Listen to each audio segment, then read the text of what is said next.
It feels great to be back. It also feels a bit weird to be back in gravity, to feel everything feels a bit heavy. I feel that the training we had really prepared us for the mission, and it's been a very intense period of training, but it's been down to the point, and being on orbit and doing the work, it felt like we really got the training that we needed, and it was also sufficient, which is good to feel. So it didn't feel like there was a big lack of things that we should have done. So it felt very well balanced. I would say the training prepared me for most of the things up there. Something that is difficult to train, though, is the feeling of microgravity, or the sensation, or how much do I have to push to get my body translating in the velocity that I want, and how do I turn a corner in a good way, or how do I reposition myself, and that's difficult to train. We did a little bit of VR, which was helpful, but some things I just had to explore. And surprising was when I went to sleep for the first night, I thought I would really miss the pressure of my pillow and the bed, but it turns out that when I get close to sleep, my body still gives me the feeling of being on a surface, which was surprising. Sleeping in microgravity was really nice, actually. It's very relaxing to just float and relax, and I'm in my sleeping bag, which is keeping me in place, but I didn't strap myself to a wall or attach. I attached one of the corners for the sleeping bag just not to float away, but besides from that, getting in there and just floating and relaxing was a really nice and relaxing sensation. So I liked sleeping in orbit.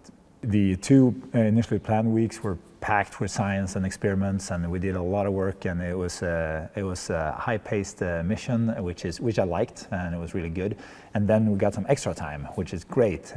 I could revisit some of the science, continue some of the science, and get more data, and could also spend a little bit more time absorbing and observing Earth, and just soaking in the experience also. So that was awesome.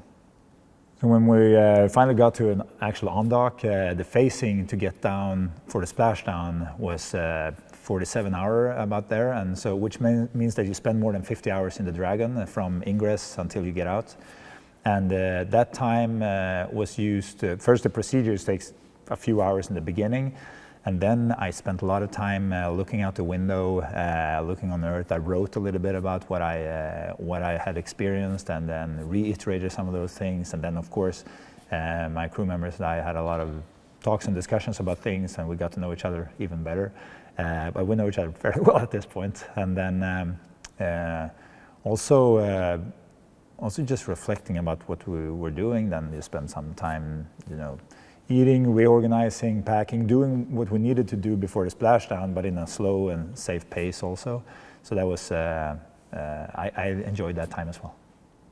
I would like to say that I'm very honored to represent Sweden and Europe in this context, and to be allowed to be an ambassador for the innovation and the frontier of building new knowledge, which we do when we go to space. And for a long time now, I have been thinking that,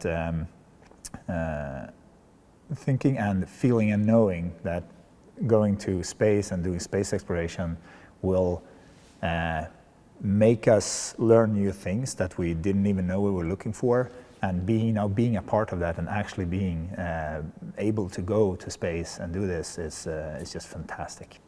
I really hope that by doing this, I've been part of showing that if you just go walk that extra mile, you can achieve your goals, you can reach your dreams, even though they seem impossible. They are not, and that's I hope that I can inspire people to pursue their passions and dreams.